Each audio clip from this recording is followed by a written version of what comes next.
నమస్తే. ఇప్పుడే 'రజాకార్' సినిమా చూసి బయటికొచ్చేసాము. ఆ సినిమా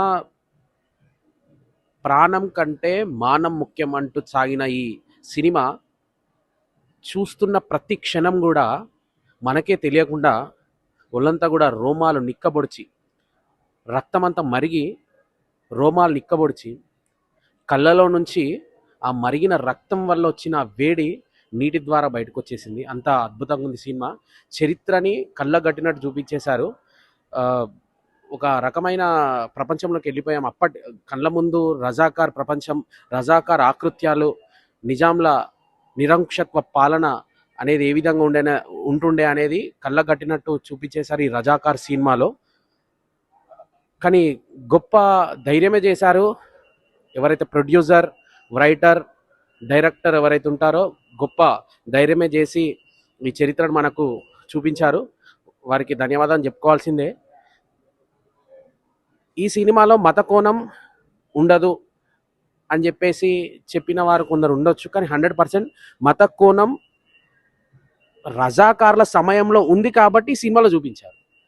రజాకార్ల నిజాంల ఆకృత్యాలకు, వాళ్ళ నిరంకుశత్వ పాలనకు ముఖ్య కారణమే వాళ్ళ మతం, ఇస్లాం మత వ్యాప్తి పూర్తిగా హైదరాబాద్ సంస్థానంలో జరిగి తుర్కిస్తాన్గా మార్పు జరగాలనే ఉద్దేశంతో జరిగింది.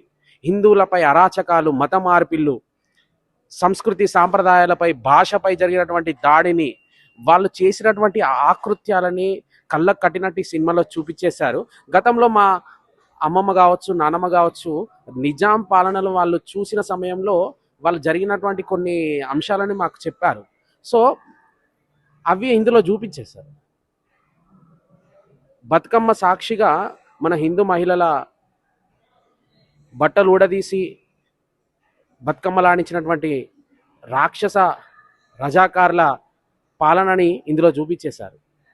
ఇండ్లు తగలబెట్టడం, గోహత్యలు, అసలు వీళ్ళ ఉద్దేశం ఏంటి, వీళ్ళు ఇన్ని ఆకృత్యాలు చేయడానికి కారణం ఏంటి అనేది సినిమాలో క్లియర్ కట్గా చూపించేశారు. ఒకటే, నిజాం పాలనని, రజాకార్ల అరాచకాలని ఆ సమయంలో కొందరు జాతీయ భావాలు, దేశభక్తి, మానవత్వం కలిగినటువంటి కొంతమంది ముస్లిమ్స్ కూడా వ్యతిరేకించారు. సో అందుకే అంటున్నాను, ఇందులో మత కోణం రజాకార్లకు, నిజాంలకు ఉన్నది.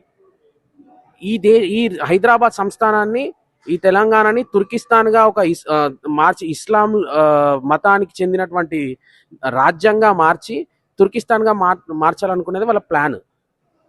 సో వాళ్ళు చేసినటువంటి అరాచకాలని సహించలేక షోయాబుల్లా ఖాన్ అని ఒక ముస్లిం మతానికి చెందినటువంటి జర్నలిస్ట్ ప్రశ్నించినందుకు అతను కూడా చంపేస్తారు. అది క్లియర్ కట్గా ఇందులో చూపిస్తారనమాట.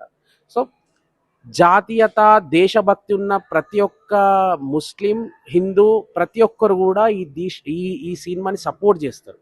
ఆ మూమెంట్లో అయితే రజాకార్లను వ్యతిరేకించినటువంటి ముస్లిమ్స్ దేశభక్తులుగా, భారతీయులుగా ఏ విధంగా అయితే కీర్తి చెందినారో, ఈ మూమెంట్లో కూడా ఈ సినిమాని సపోర్ట్ చేసినటువంటి ప్రతి ముస్లిం కావచ్చు, హిందూ కావచ్చు, భారతీయుడుగా సపోర్ట్ చేయాల్సిందే.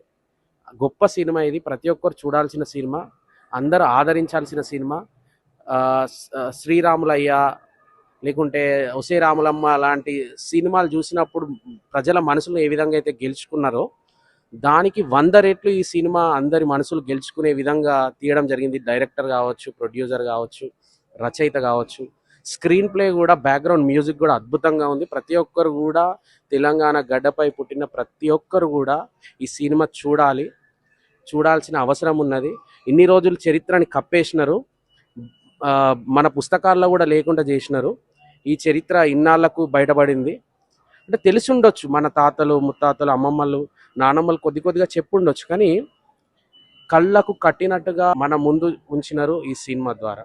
కాబట్టి ప్రతి ఒక్కరు కూడా అంత ధైర్యంతో, కమర్షియల్ మూవీస్ కాకుండా ఇంత ధైర్యంతో చరిత్రను మనకు చూపించాలని చెప్పేసి ప్రయత్నం చేసిన ప్రొడ్యూసర్ కావచ్చు, డైరెక్టర్ కావచ్చు, మనము ఈ సినిమాను చూసి చరిత్రను తెలుసుకొని థ్యాంక్స్ చెప్పాల్సిన అవసరం ఉన్నది.